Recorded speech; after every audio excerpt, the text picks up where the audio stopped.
the night. That's the only time I feel really alive. That's what David wanted.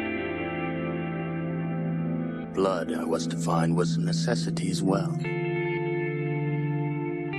vampire in love with a slayer. It's rather poetic. I am the monster the breathing men would kill. I am Dracula. Good evening, my fellow vampire lovers. The sun is going down, and you know what that means. It's time for me to record another episode of my podcast, The Beautiful Dead. As always, I'm your host, Lena Nazari, but not as always. This is a bonus episode.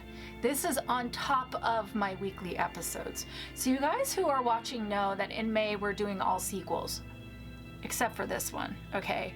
This is a special day.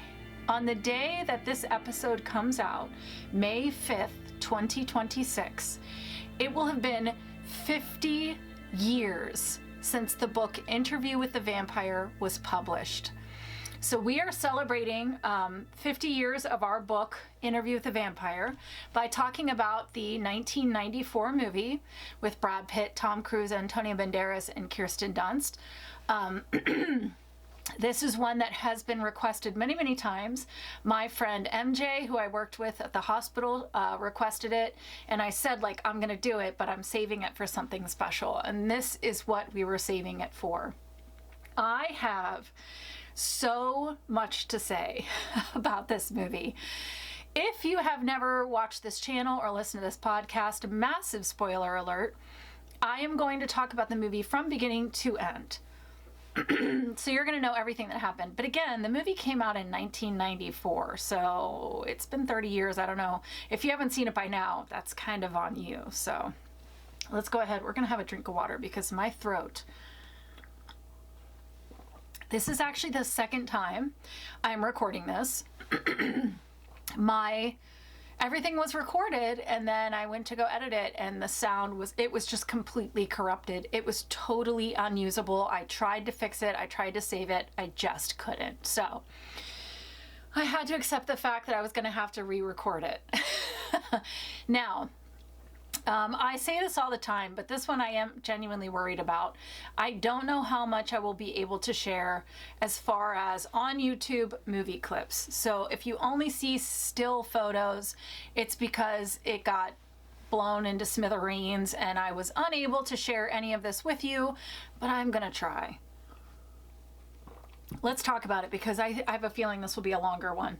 I want to start by talking about some behind the scenes stuff that I know, because when this movie came out, I saw it, I was 14, and I was obsessed with it. And I read everything I could get my hands on about it. I watched every behind the scenes. I watched all the making of. I wore out the soundtrack. So there's a lot that I know about this movie. So I want to share some of that with you. I'll share some in the beginning, and then I will maybe weave some stuff in as we talk as it pops in my head. So like I said, May 5th, 1976, the novel was released, and so we're going to talk about this. But what's really interesting is that the rights to turn this into a movie were purchased pretty early.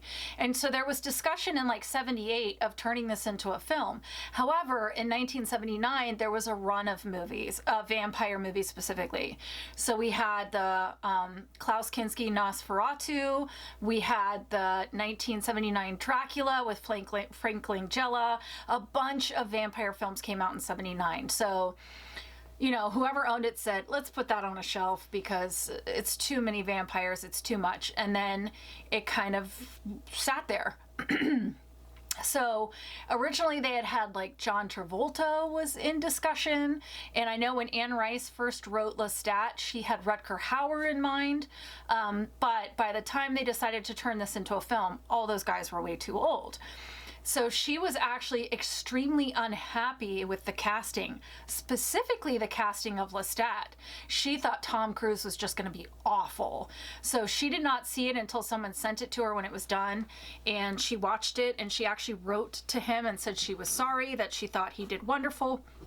she took out like all these ads. I think one was Vanity Fair and one was like the New York Times, like full page ads saying the movie is phenomenal, Tom Cruise is great. So thankfully she was happy in the end. And as you all know, she was very, very involved in the AMC's show, which we'll be seeing the 3rd season in a month. I'm so excited. And pay attention because I might be doing something with somebody, have a little bit of collab when it comes to the Anne Rice universe. So keep a watchful eye out for that. But she was really involved in the writing of the TV show and unfortunately passed away right before she was able to see it. But I truly believe that she would love it. Also, did you know that Daniel, the interviewer, was originally going to be River Phoenix, but unfortunately he lost his life to addiction outside of a very famous club called the Viper Room in LA. And so the role went to Christian Slater, who donated his salary to charities that River Phoenix was fond of. So just some behind the scenes stuff if you guys don't know that because you're not as involved in vampire stuff as I am. But let's go ahead and get started because I have 14 pages of notes. So this is going to be a discussion. You might want to pour yourself a glass of wine or blood or whiskey or whatever you like to drink because let's go. Interview with the vampire. We start with a sweeping shot and the incredible soundtrack. Like I said, I wore it out. And the sweeping shot is very reminiscent of our sweeping shot opening up the Lost Boys. But the shot ends in a very bare San Francisco hotel room. We see a man standing in the window. This is Louis. And we see a man sitting at a table preparing a tape recorder and a pad to interview the man. And this is Daniel, our interviewer. Daniel asks Louis, "So, what do you do?" And Louis says, "I'm a vampire." "I'm a vampire." He's like, "Oh, okay. So, you were waiting for me in the alley. Were you going to bite my neck and drink my blood?" And Louis like, "I was, but I changed my mind." Daniel does not believe that Louis is a vampire. So Louis shows him just how fast he is by turning on the light in a split second and then returning to stand right in front of Daniel. This is when we get to see Louis in the light. So he is pale. He has bright eyes, long, clear fingernails, and then he has visible blue vasculature on his face. He has 2 sharp, small fangs on each side of his upper jaw for a total of 4 fangs. And I don't know if you know this, but the way that they did the vasculature was having the actors hang upside down for quite some time and then tracing their natural vascularization. And we see the visible vasculature on vampires after this movie. It was definitely the beginning of it. But the reason they did that is, and I'm going to try really hard not to say in the book too many times, but in the book, the vampire's skin is essentially translucent or transparent. So that's why you're able to see this. He explains to Daniel that he has not been human in over 200 years. And he explains that the reason he is able to move so quickly and turn the light on and get back is because he does the same thing humans do. It's a series of small movements there and back, but he moves so quickly that the human eye can't capture it. So he says, "Sit down, let me tell you my story." And so he's like, "I could start at the beginning, where I was born, where I grew up, but I think I'm going to start at the moment I was born into darkness." So we go back in time. And you guys know I love a vampire flashback in storytelling. It's 1791. Louis was 24. He was a master of a large plantation not far from New Orleans. He had lost his wife and baby during childbirth 6 months prior. He's struggling with the grief. He's drinking. He's interacting with the worst kinds of people. And we see him playing cards with a lady of the night on his shoulder. And he angers the man that he's playing with. So the man pulls a gun and Louis pulls open his shirt and he says, "Do it. Do it." And he admits to us that he was longing for death, that he was asking anyone to please just kill him. But it was a vampire who accepted his invitation. And this is when we see that up on the second floor, a man is watching Louis' interaction as he leaves the club, I guess, with the woman of the street, and they go out, and the lady of the night takes him out towards like a wharf, towards a dock, and they are going now to a place that is less populated, and they start to make out, and as they're making out, there's a man approaching who's likely going to rob Louis, but instead Lestat saves the day by killing the would-be robber, killing the lady of the night, and then grabs Louis, bites him, and they float up into the air. And this is very similar to the scene in the show where we get to see Lestat fly up into the air with Louis. And Lestat says to him, "Do you still want this, or have you tasted enough?" And Louis says, "Enough." And Lestat lets go, and he falls down into the water. So we cut to the morning. He's climbing out of the water. He returns home, and obviously he's gotten very ill, more than likely from being in the water and also being anemic. And he's sick in bed, and Lestat shows up. Lestat explains that he knows what Louis is going through, but he can offer Louis an eternity with joy, and he says, "I'm going to give you the choice I never had." I'm going to give you the choice I never had. Now, throughout this video, you're going to hear me say the phrase, per Lestat. Lestat is, as we could say, an unlikely or an unreliable narrator.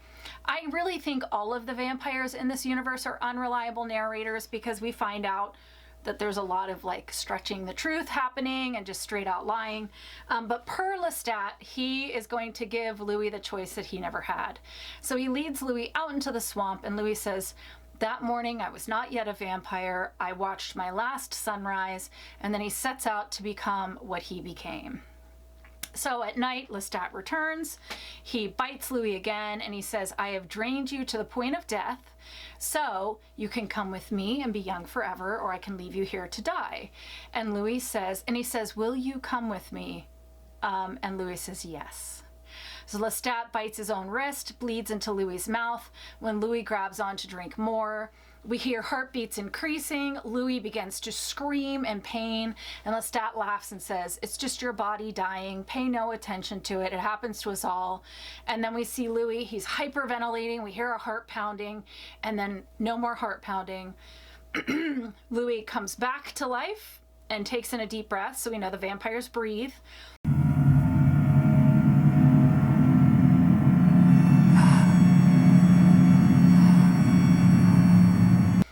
And we see his eyes change from human to inhuman colors. His skin clears up and is now perfect and without blemish, and now he has fangs. He sits up and he says, "I can't describe to you what vampire eyes see, but we see him looking at a statue, and the statue sort of, the eyes open and look at Louis." So we know that they see the world in sort of an inhuman way. Current day, Louis explains that it's hard to explain to us or how vampires truly see, but that the whole, stake to the heart is not a thing. Crosses don't repel him, but they do in fact have to sleep in coffins. So we go back in our flashback and we see Louis lying in his coffin for the very first time. The next night, he also learns that the other true thing about vampires is that you have to drink blood. So we see him and Lestat with a woman. Lestat bites her neck and tells Louis to taste. The woman lays back. Louis starts to kiss her, and then we see blood pouring down from her mouth. So obviously he's biting into her mouth or her tongue or something, but he's feeding from her mouth. Then he pulls back and says, "I will not take her life," but Lestat has already done it by drinking from her wrist. Back at Louis' plantation, Lestat and Louis sit to a dinner that they're not going to eat. His female servant Yvette enters, and he is tempted but tells her to please go. Lestat grabs a rat, kills it, and drains its blood into a glass for Louis to drink. And he does, and he's like, "We can do this, we can live off of animal blood." And Lestat's like, "Well, I wouldn't call it living, I would call it surviving." Then he says, "Try it for a week." So they head into New Orleans, and they are at a wealthy person's party. And the voiceover explains to us that Lestat would kill 2 or 3 a night. So just pause for a second and think about that. The human body has about a gallon of blood in it. 2 to 3 a night is a lot of blood. So that tells me that either he's not draining them, he's only taking enough to kill them, but still that's a lot of blood. So think about drinking like 1.5 gallons of whole milk, because that's how thick blood is. That's a lot. Anywho, back to the movie. His favorite for the night is to start with a fresh young girl. Second was a gilded, beautiful youth, but the snob in him loved to hunt in society, and the blood of the aristocrat thrilled him most of all. So they're at the party, and Lestat is trying to teach Louis how to read minds. He's like, listen to their thoughts. Just clear your head and listen to their thoughts. And he points over to this older woman, her name is Madame Sinclair, and she's talking to a young man, and Lestat goes, for example, she had that young fop kill her husband and they blamed a slave for it. But Louis can't read thoughts, and Lestat says, the dark gift is different for each of us, but we grow stronger as we go along. So that tells us that the older the vampire, the stronger they are, which is exactly how it should be, and that each of them have different powers or gifts. Interesting. We've seen that before. We also learned that evildoers taste better. So that's something we don't hear too much on this podcast. We hear it sometimes where they're like, evil people taste better, or they'll say like people who don't do drugs or drink taste better. But apparently you doing bad things affects the blood. Interesting. Okay. Maybe just for Lestat. So we cut to outside. Louis is walking Madame Sinclair and her dogs. Lestat is off to the other side of the lawn with the young man. Lestat feeds, and then we hear the dogs barking. We hear the Madame scream, and we see that Louis is feeding on her dogs. So Lestat runs over and kills the Madame to get her to stop screaming. And he has already killed the young man. And we see they have kind of a lover's quarrel here. They're fighting. And we see that when the vampires are upset, that their eye color becomes very bright and very light. They're much more inhuman. But they're fighting, and Lestat is just laughing. And he's like, feed on whatever you want. But just remember that life without me would be unbearable. This is another Lestat, pearl of wisdom. Then we cut back to the plantation. Lestat is coming out of one of the slaves' quarters. He's dabbing at his mouth, so we know he's just fed. We hear a woman screaming. We cut to daylight as the slaves are crying over their dead. And that night, they burn the bodies of the birds that Louis's been feeding on. And they're engaging in either a voodoo or hoodoo ritual to try and banish whatever evil they know is on this land.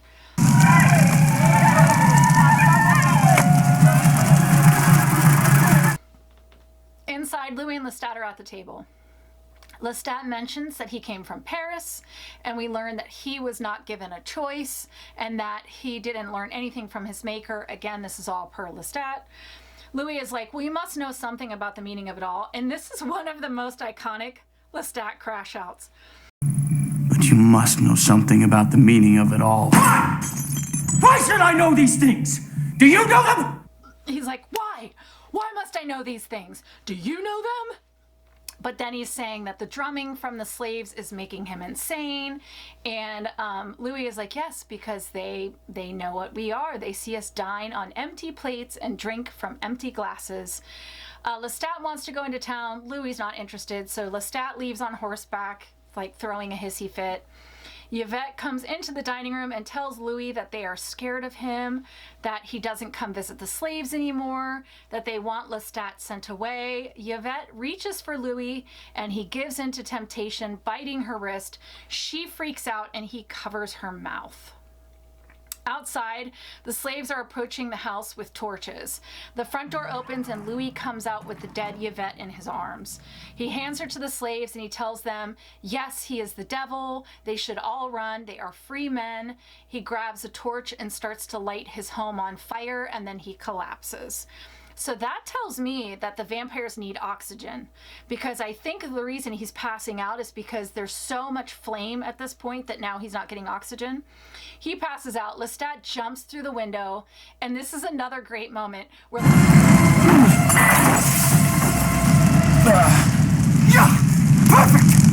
Perfect! Lestat is like, perfect!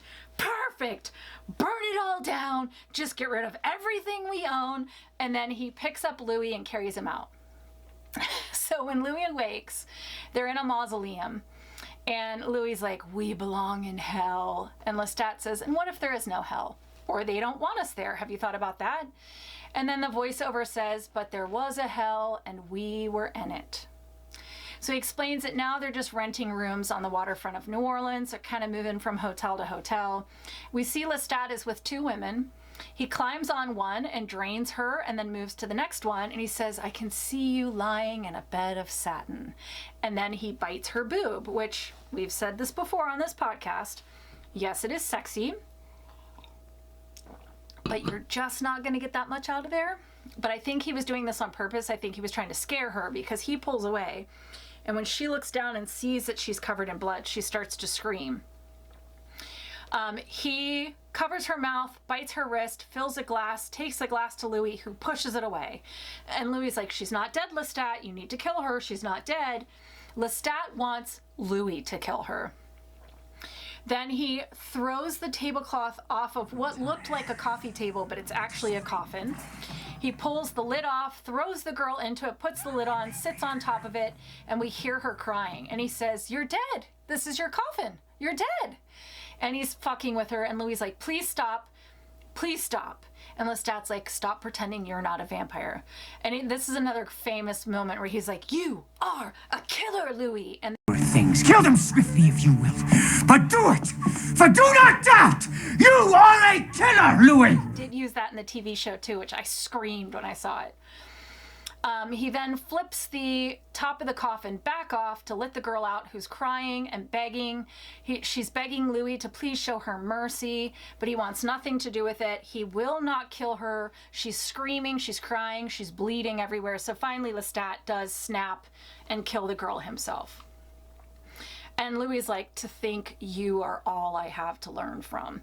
And then he heads out into the night, despondent and depressed, because that is Louis in a nutshell.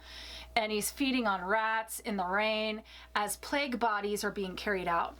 And the guy pushing the bodies is like, don't go that way, monsieur, the plague, the plague. So he goes into one of the plague houses and he comes across a little girl named Claudia.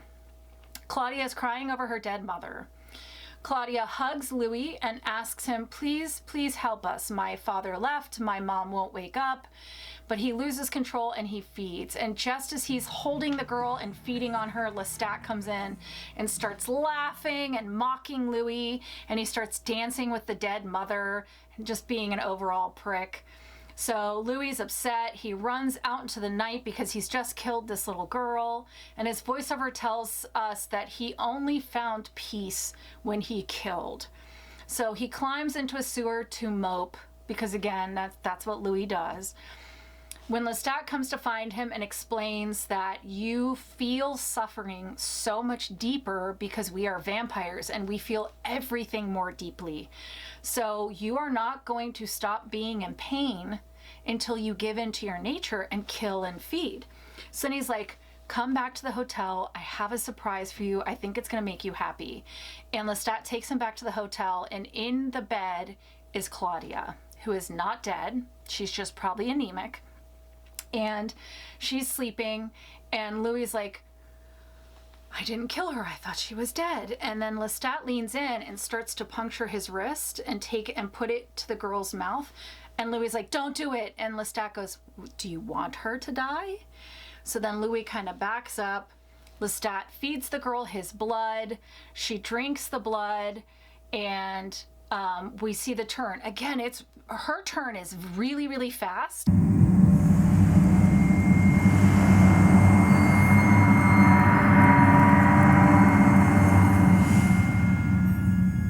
And so it makes me wonder if the younger ones turn faster. Maybe their death is quicker. But she turns quickly, and then we see her like nasty, straggly hair turns into beautiful curls, and she gets the fangs, and her dirty skin becomes beautiful, clean skin, and eyes are brighter and all that stuff. She sits up, and her first words are, I want more. So Lestat calls in a maid, Claudia drinks, and this is when we learn that if vampires drink past the point of death, if they drink dead blood, it is poison to them, which we have seen before. In Supernatural, dead man's blood was poison, so we have seen this. Lestat calls Claudia their daughter. He's like, don't you love our little daughter? And she's like, I'm not your daughter. And he's like, you are now. And you know, Louis was gonna leave us, but now he wouldn't leave us because he wouldn't leave you. So she runs over and hugs him, and Lestat's like, one big happy family. And Louis just goes, you fiend. Louis.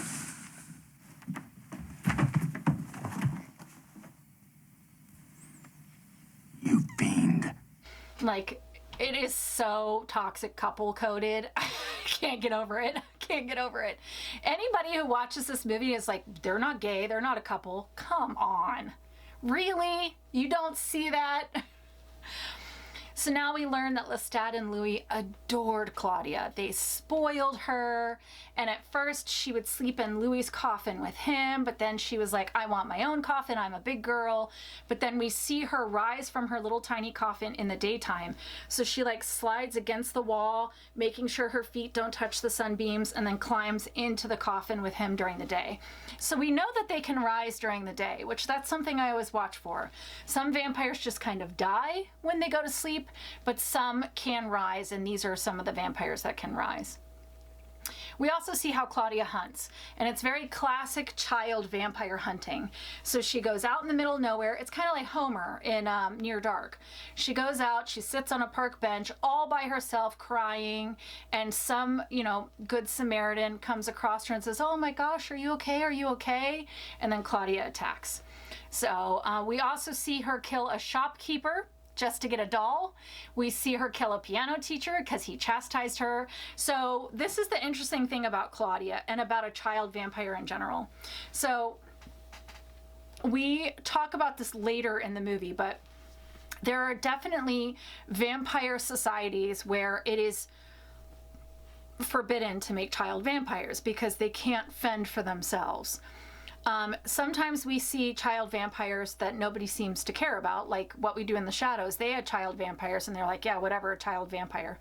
But this is one of those worlds where you're not supposed to make a child vampire.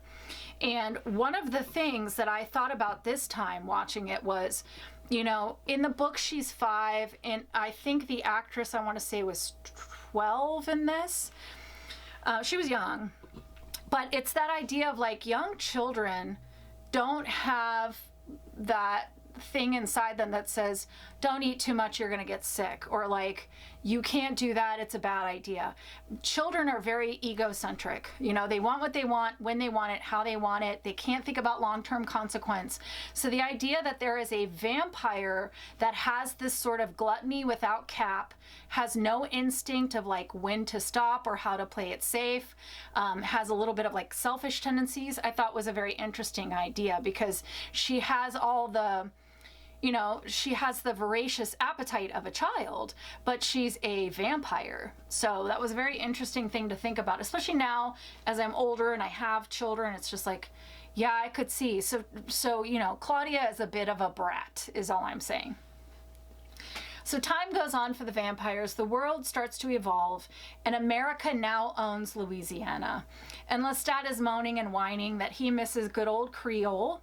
And we see Claudia, she finds a beautiful girl bathing in a window, which, girl, why are you naked with the window open? But I don't know. And Lestat is like, oh, Claudia found good old Creole. She's like, yeah, but I don't want to kill her. I want to be her. And then she says, Louis, can I be like her? Now, here's the thing. She's 30, okay? It's been 30 years. You guys didn't explain to her that she's never going to change? Like, that's kind of fucked up. Did you not sit her down at one point and be like, well, part of being a vampire means you'll never grow older? That's so messed up. So now we cut to her in her bedroom. She's sitting on her bed. She's drawing. She's sketching the woman that she just saw. And Lestat brings her a new doll. And she's like, you dress me like a doll. And why do you bring me a new doll on the same night every year? Is it my birthday? And he's like, I don't know, I'm just bringing you a doll. And then he starts to look at all the dolls on her bed, and he picks up one old one, and he's like, some of these are old, you should probably throw them away. And she's like, fine! She starts throwing all the dolls off her bed. And you see that in the midst of these dolls is a dead woman, a rotting woman. And it's the woman that she saw bathing. And they were like, you left a woman to rot in your bed? She's like, I told you I want to be her. So then she storms into the bathroom. She starts cutting off all her curls, cuts it down to the scalp, storms out, goes in her room, slams the door, screams. And when we see her again, her hair has returned exactly to the way it was. So this is an interesting thing, vampire rule in the Anne Rice universe, which is however you look, the moment you're turned, you will always look that way. Everything. So you could cut your nails, they're going to grow right back. Cut your hair, it's going to grow right back. So that I thought that was an interesting twist on the vampire lore. Obviously, I saw this 30 years ago, but it's always something I've thought about. She screams, which one of you did it? Which one of you made me the way I am? I had a mother, Louis had a wife, we were mortal. And so then she cuts Lestat's face, one slice on each side, and we watch it heal right in front of our faces. That's how quickly he heals. So she says, tell me how you did it. And he lets her know that only he can do it, and he's not going to tell her how. She goes out to the balcony. Louis follows, and he says, you see that old woman down there? You're never going to be that. You're never going to be old. You're never going to be sick. You're never going to be frail. And she goes, yes, but it means another thing. I'll never grow old, and I'll never grow up, and I hate him. And how did I come to be this thing that I am? After 30 years, Louis explains to her what she is, which is crazy that you waited this long. It's kind of shitty, but I guess we're going to look at it like puberty. I guess you don't tell him until you have to. So he takes her back to the home where he found her. And he explains that he fed off her, and then Lestat shared his blood with her, and she has been a vampire ever since. She runs off. He walks back, depressed and despondent, because those are his two descriptors. Depressed and despondent, Louis. He returns to the hotel. She comes out and she says, I could never hate you. I love you, but we have to get away from him. And Louis says, he's never going to let us go. And she walks away and goes, oh, really? Ooh, a woman scorned, everybody. So now we cut to Lestat playing the piano, being super, super dramatic. What is it now? Irritating me. Your very presence irritates me. Throwing a massive hissy fit. And Claudia approaches and she's like, I want to make amends, even though you're the father of lies. And they trade insults. And he says one that actually makes him look like he might feel bad about it. She goes, I have a present for you. And he goes, I hope it's a woman with endowments you'll never possess. Fucked up. But there is a moment after he says it where you could see he's like, oh, that might be too far. I might have taken it too far. But she's like, you know what? I have a gift. Come on. She takes him into another room, and there's twin boys, young boys, I'd say about 12, that she has given brandy to. So they are passed out drunk. She goes, they're for you. I know you haven't had enough to drink. You look sick. So he's like, we've forgiven each other then, right? Like, all is good. And she's like, yes, all is good. So Lestat drops down to his knees, and he starts to feed on the first boy, and then he pulls back. And you could see he's struggling, and he's like, absinthe, you've given them absinthe. And she's like, laudanum, actually. It killed them, of course, but it keeps the blood warm. And he's like, you let me drink dead blood? And he starts screaming, Louis, take me to my coffin. And she goes, I'll take you to your coffin, and then slices his throat. Just as Louis comes running in, they watch him bleed out. He looks almost like he's desiccated. He starts to become almost like a mummy. He's like, looks like a dried out mummy. And Louis is not happy, but it is done. And Claudia goes, shall we burn him, bury him? And Louis not happy. So they take him to the swamp, and they throw his dead body in the swamp. So we go into present day, and Daniel asks Louis if he missed Lestat. And Louis is like, I mean, he was all I knew, you know? Yikes. Again, if you don't realize this is a toxic relationship, then I don't know where you've been. All right, we're back in the past, and we learned that they booked a ship to Europe, and in the weeks it took waiting for the night for them to leave, Claudia has been doing research trying to find any evidence of other vampires. The night that they're meant to leave, there is a ringing at the doorbell. Louis goes to answer it, no one's there. And just as he's about to shut the door, a hand grabs him, slams him back, and then disappears.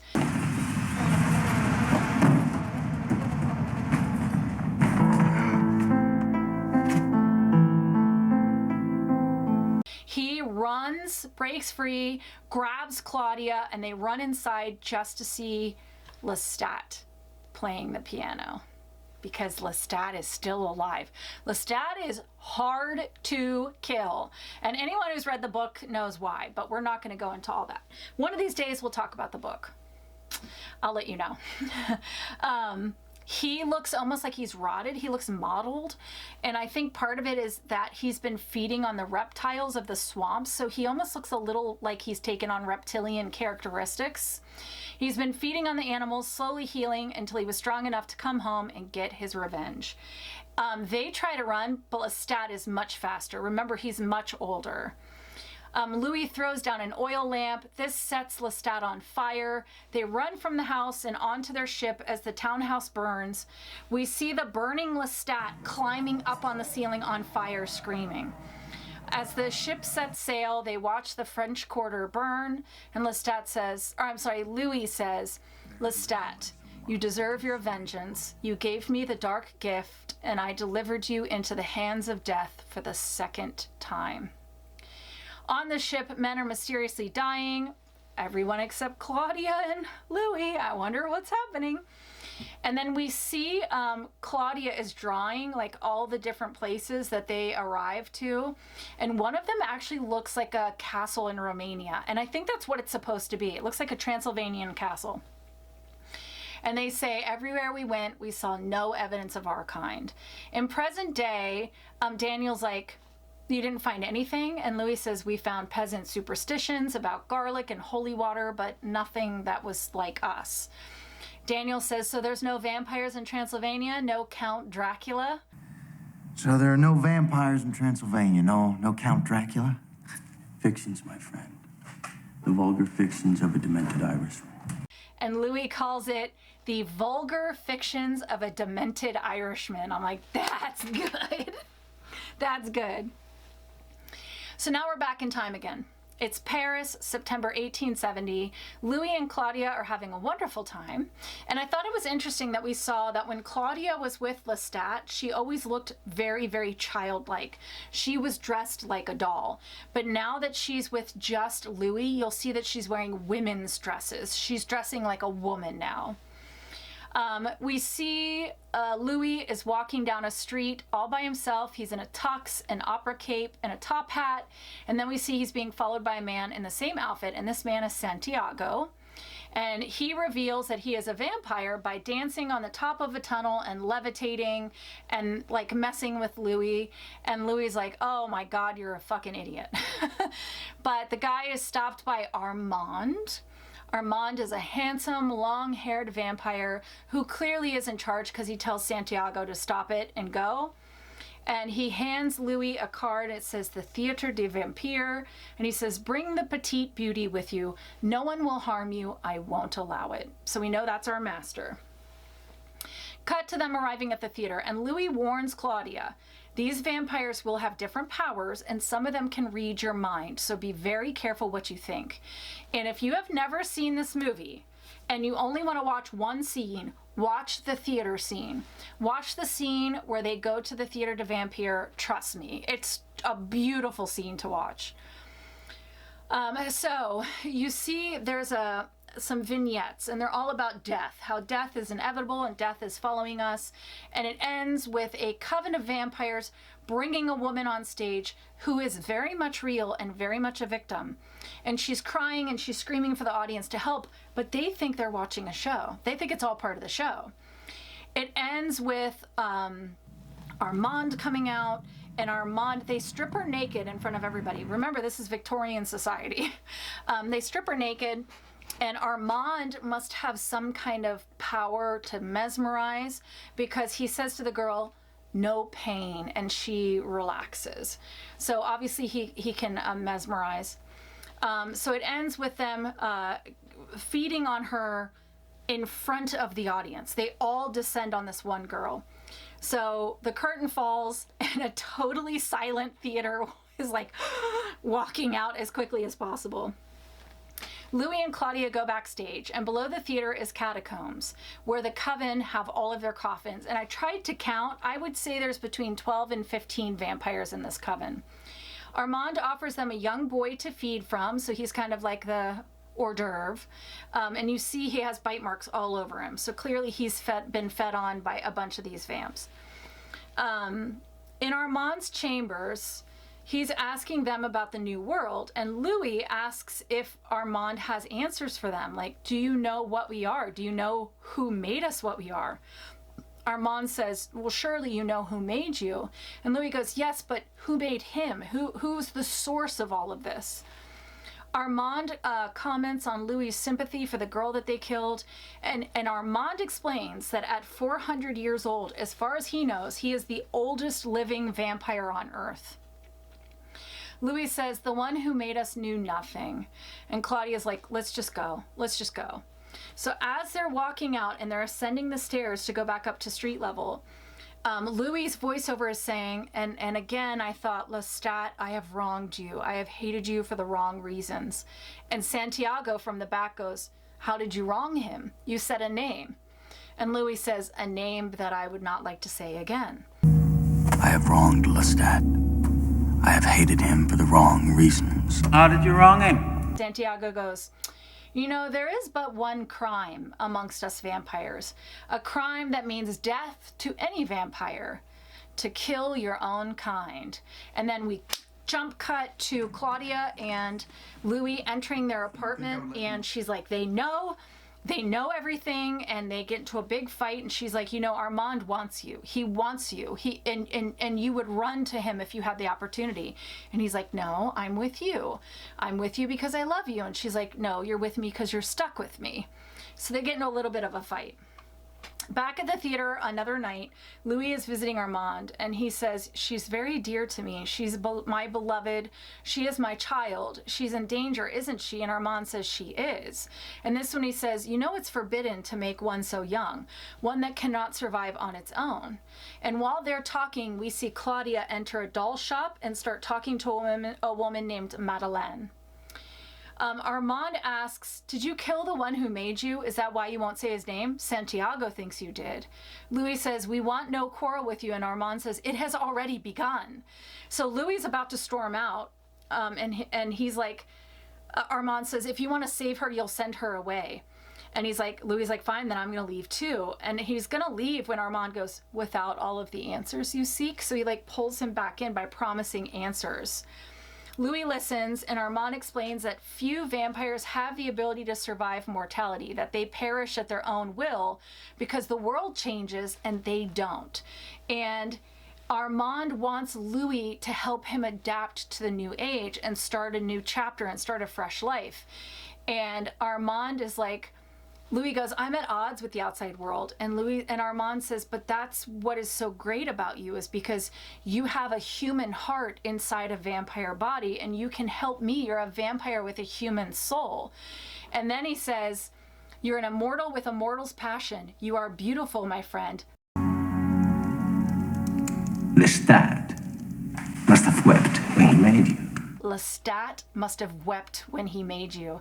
So of course, Louis is like, you knew Lestat? And Armand says, this is such a good line. He goes, I knew him enough not to mourn his passing. So Louis heads back to the apartment. He's very excited. He's happy. He thinks he's finally found the vampire that's going to teach him everything he wants to know. He comes into the apartment, and Claudia has Madeleine in the hotel. And we see that Claudia has already drunk from Madeleine, but she is not strong enough to make another vampire. So she wants Louis to do it, and he's not happy. He says, you have no idea what you're asking me to do. They argue about it, and Claudia says, make her for me before you leave me. Madeleine reveals that she had a daughter who died, and Claudia can be her daughter who never dies. And we see that vampires can cry. So that's interesting. Reluctantly, he turns her. And he is in the balcony, on the balcony, laying on the balcony, as Madeleine is screaming in the hotel room. And Claudia's upset, and he's like, that's just how the turn goes. She's going to be fine. And he says, what dies in there is not that woman. It is the last breath in me that was human. And Claudia says, okay, then we're even. She kisses him only to have the vampire coven break in, grab her, grab Madeleine, grab Louis. We cut to them down in the catacombs. He is screaming for Armand. They pull Louis and Claudia apart and they say, death for the little one and the woman, and for you an eternity in a coffin. And we see that Armand can hear everything and he just shuts his door. That's why I'm saying you can't trust any vampire in this universe. We get to see Claudia and Madeleine are thrown into a stone room that's like essentially imagine a really big well, and they're at the bottom, and at the top is a grate, and they can see the moon. Then we see that Louis is locked into a coffin and he's walled up into the walls, and the plan is to leave him there for centuries to go insane.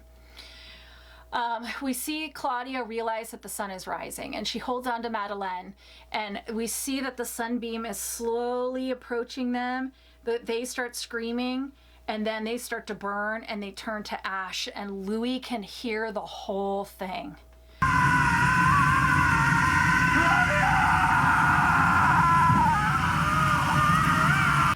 It cuts to the next night. Armand breaks down the wall, pulls Louis out of the coffin. Louis starts to rush to the room that Claudia is in as the vampires line the hall and laugh. And Armand is like, I couldn't save her. I could only save you. I couldn't save her. Louis opens the door, sees their ash forms. He touches them and they fall apart and blow away.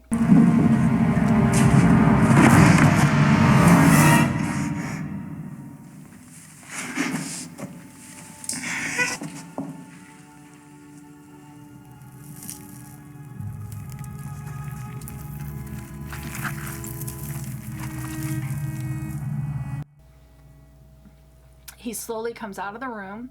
He sees Armand and the others, and this is the glare that he gives to everybody. Is some masterful fucking acting. But I think too it's about the contacts. Like the whole thing, it's like contacts, there's like ash on his face, the whole way it's shot, the glare that he gives him. So Armand pulls him back and leads him out. Present day, we see a tear roll down his cheek. And Daniel says, oh, vampires can cry. And he goes, once. Sorry, that's my reminder. He says, vampires can cry. And Louis goes, once, maybe twice in an eternity. Now we cut back to the past. And he is back in the theater. He's breaking open barrels of wine. He's pouring them onto the floors, onto the coffins. He picks up the sickle that was used in the play by Death. And he knocks down candles. This is a great moment, by the way. The shot of him just walking and knocking the candles over is so good. And the music.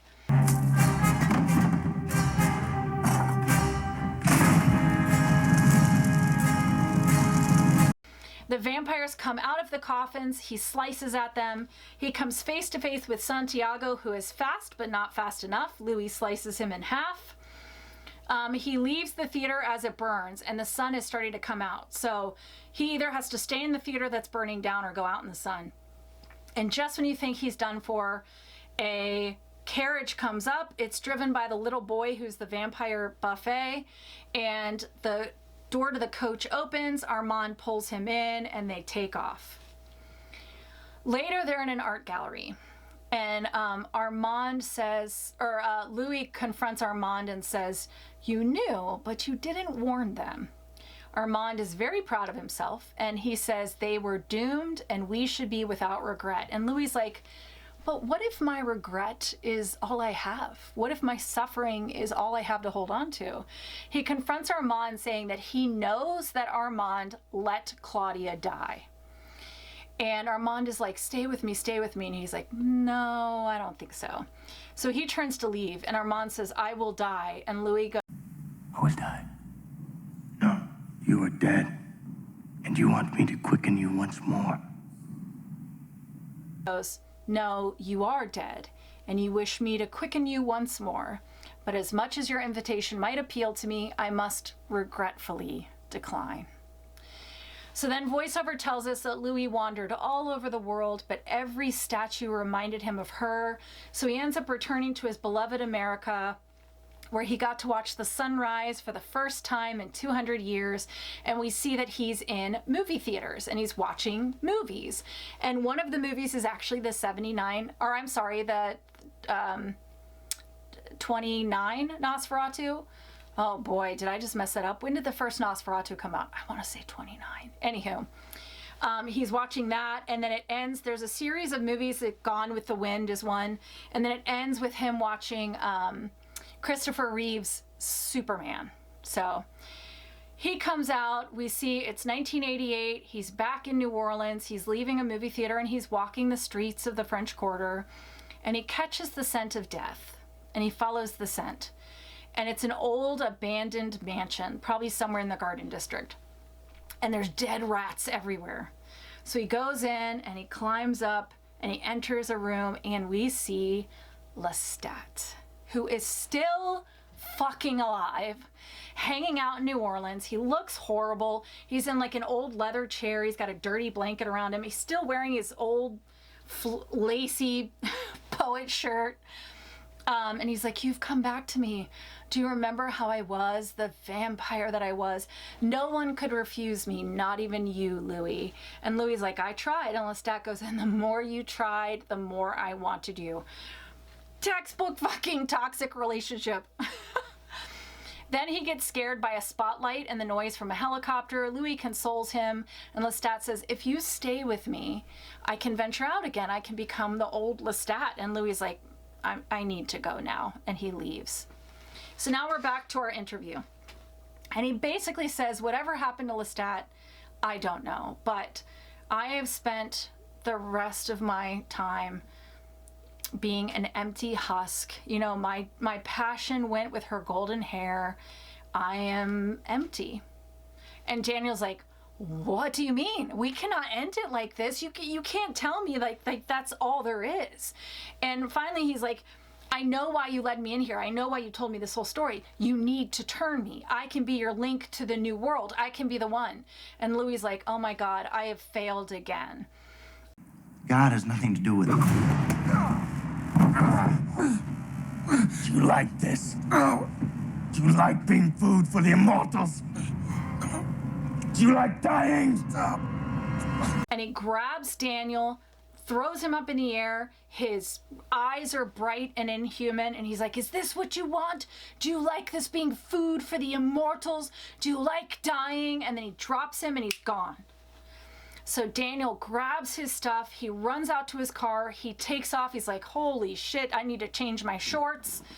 He's leaving the city. And so we see him on the Golden Gate Bridge, and he's checking his neck in the rearview mirror, and he's like, oh my God. He takes out the first tape, pops it in the tape player in his car, and we start to hear the very beginning of Louis' story. And just then, his seat flies back. Lestat sits up, drinks from him. Lestat now becomes youthful again, like just one taste of human, and he's back to his original. And he's like, I'm sure I need no introduction. He takes the wheel, he fixes the lace on his wrists, and he hears the tape and he goes, oh, Louis, Louis, Louis, always whining. Oh, Louis, Louis. Still whining, Louis. Have you heard enough? But it was I've had to listen to that for centuries. And then he's like, have you heard enough of this? Because I've had to listen to this for centuries. He turns off the tape, turns on Sympathy for the Devil, sorry. You music people probably just screamed at me. And then he says to Daniel, don't be afraid. I'm going to give you the choice I never had. I'm going to give you the choice I never had. And then it's a big pullback. Sympathy for the Devil plays, and there's the laughter of Lestat, and credits. And that is the 1994 Interview with the Vampire. Oh my gosh. Let me take another sip of water and let's talk about it. I don't know if I told you guys this. No, I don't think I said it on this recording. I probably said it on the previous recording. But there was a point where Brad Pitt was so miserable on this set.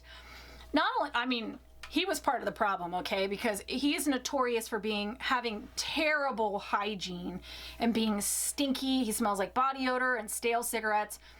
But he was so unhappy that he called his agent and tried to get out of the movie. And the agent's like, I mean, it's going to cost you $40 million. So he stuck it out and finished the movie. And it was like the biggest break of his career, and he wanted out. So maybe part of his like whining and moping and complaining is because Brad Pitt was so fucking miserable on this set. So let's talk about it. Let's do the ratings. No, let's talk about tropes I love and tropes I hate. And we all know, like, this is Interview with the Vampire. It's a classic. I'm not trying to tear it apart, but I just have to say, so stuff I love. I am such a lover of the vampire telling their story and mixing present day with flashbacks. I love it. It gets used so much in vampire stuff, but I love it. That being said, I've said this before, I hate a self-loathing, brooding, miserable vampire. The thing that's like, I can't turn you. I can't condemn you to this existence. I could never do that to you. My life is hell. Like, and this was the beginning. Louis was the beginning of that, okay? The reason we have Stefan Salvatore and Angel is because of Louis. Louis was the OG. I love the book, I love the movie, I love the series, but I'm just saying I can't stand how frickin' whiny Louis can be in all of them. The TV show, the movie, the book. I'm just saying. Angel? Stefan? No. I'm not coming after specific vampires, but I'm just saying. The ratings. Whew. Let's do it. How sexy or alluring are the vampires of the 1994 Interview with the Vampire movie? Yes. I can already hear Tony yelling at me, the vampire professor. I hear you yelling at me if you watch this episode. I know that in the books, the vampires don't have sex. I know. And in this movie, we don't see them have sex, okay? Louis even says, when he's talking to Madeleine, he's like, what do you see when you look at us? Our beautiful eyes, our perfect skin. How do we seem to you? Do you find us beautiful? Magical? Our white skin, our fierce eyes. So we do reference like how humans are drawn to them and intrigued by them. So we do know that they are somewhat alluring when it comes to the humans. And we do see some kind of like sensuality that gets used to pull the prey into them. We do see that, and they, we see them making out a little bit. But and we even see sensuality between like that scene between Louis and Armand in the end. I mean, it's very sensual. It's a very like give and take, like tug and pull sort of thing. But I don't think these vampires have sex. I don't think they care about sex. I think that they use it to pull the vampire or to pull the humans into them. I think they use that sexuality. I originally gave them a 7 out of 10 because they have such a powerful allure to the humans. The humans seem to be intrigued by them. But I'm going to pull a point for the child ones, and I'm going to pull a point because they're not going to have sex with you. Honestly, I might pull 2 points for that. We'll keep it at a 5 out of 10. A nice midway 5 out of 10 onks for sexiness and allure, because it's not about the sex itself. It's about the promise. It's about using it to pull the humans into you, and it's about that allure that they have, that thing that makes the humans. It's like the humans know they're dangerous, but they still are too intrigued to stay away. So we'll give them a 5 out of 10 onks. How scary or evil are the vampires of Interview with the Vampire? So they have laws, But the laws really only stop them from killing each other. They kill a lot of humans. I mean, Lestat's killing 3 a night, which is crazy. They don't need to be invited in. Holy items don't stop them. They do die from beheading and sun, but we see that the older ones like Lestat, and I know because I know from the books why Lestat is so hard to kill, but we're gonna separate that because that was not shown to us in this tiny portion of this movie. So Lestat is very hard to kill. So in this tiny bubble, we're gonna say it's because they're older. We know he drank dead blood, he was lit on fire, and he's still going strong. They kill anyone who comes into their paths. They can survive on animal blood. So I have to ask myself, are they more scary than sexy? And the answer is yes, they are. So for me, a 7 felt too low, but an 8 felt too high. So I gave them a 7.5 stakes to the heart for scariness and evil. There seems to be a good number of them. They seem to be pretty durable. And if you can live off of animals, then yeah, I don't know. I just feel like they would be a problem if they came into your town. That being said, I don't see this often on this podcast, but if given the choice, I would definitely choose an Anne Rice vampire to turn me. I would definitely let an Anne Rice vampire turn me. There's a lot of the vampires that we cover where I was like, I would not want to be turned by them, like the 30 Days a Night vampires. I don't want to be them. But like this one, I would definitely be this type of vampire for sure. All right, my thoughts. You know, this movie is, do you know in the movie In and Out, when they have the couple of memories that are like her core memories, these are memories that make her part of who she is. They're part of her core. And this movie is part of my core. I would not be who I am. I would not have this channel. I would not have my books, in part, if it weren't for the Anne Rice books and movies. This got a hold of me when I was 14. It had a death grip on my soul. I read all the books, I had movie posters, I had the soundtrack. I must have watched this movie 10 million times. This is one of those movies that I could go 5 years without watching it, and as soon as I hit play, I could say every word of dialogue with the timing and the tone. That's how much it is a part of who I am. The book and the movie and the AMC show are all very different, and I'm totally okay with it. Each one of them has their own merits. I love them all for what they are. My character, Jean-Claude is from the Anita Blake novels. My character, Soren, is a little bit Lestat. He has a little bit of Lestat in him, also Jean-Claude, which is why I said that name out loud. But he does have a little Lestat in him. And that's why I'm saying, like, movies like this, movies like Bram Stoker's Dracula, Subspecies, these are part of my core. They're part of who I am.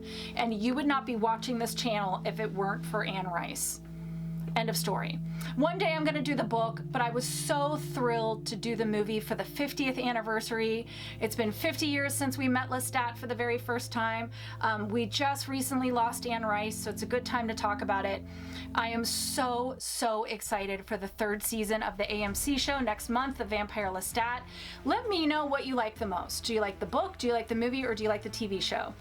If you are new to this channel or podcast, this is a bonus episode. The scheduled episodes come out weekly, usually on the weekends.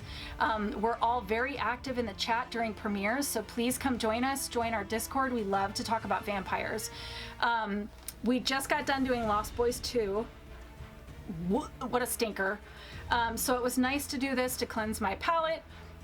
But coming up in the usual shows, we will be doing Vampires Los Muertos, which is the sequel to John Carpenter's Vampires. So let me know what you thought of this episode.